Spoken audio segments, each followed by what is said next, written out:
Hello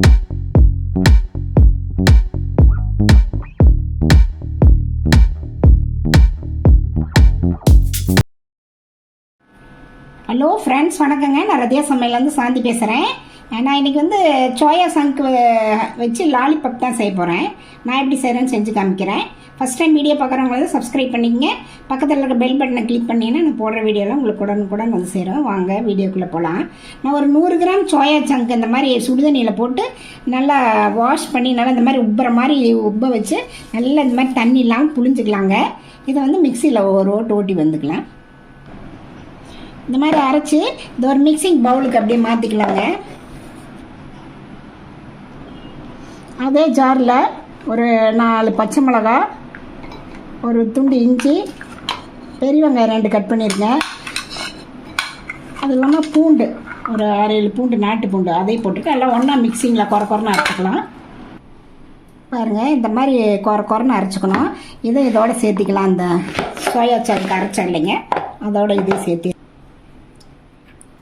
இது கூட மல்லித்தூளுங்க, அது ஒரு டீஸ்பூனு, மிளகாத்தூள் ஒரு டீஸ்பூனு, சாட் மசாலா ஒரு 1/4 டீஸ்பூனு, கார்ன்ஃப்ளவர் மாவு வந்து 2 டேபிள் ஸ்பூனு, கடலை மாவு 2 டேபிள் ஸ்பூனு,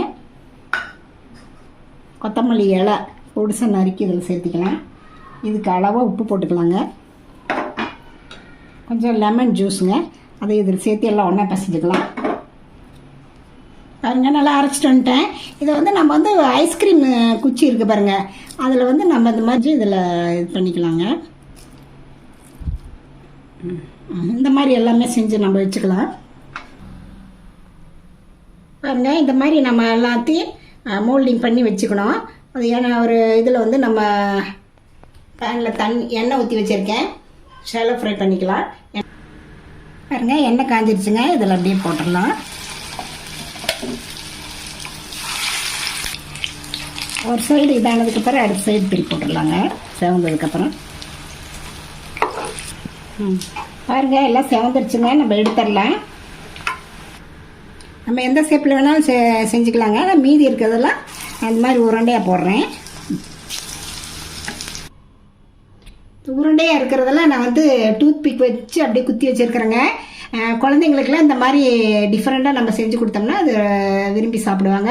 அதுவும் இந்த சம்மர் சீசனில் இந்த மாதிரி நீங்கள் ட்ரை பண்ணி பார்த்துட்டு ரதியா சமையலுக்கு எப்படி இருக்குன்னு சப்ஸ்கிரைப் பண்ணுங்கள், லைக் பண்ணுங்கள், ஷேர் பண்ணுங்கள். அடுத்த வீடியோவில் வேறு ரெசிபி சந்திக்கிறேன். வணக்கங்க.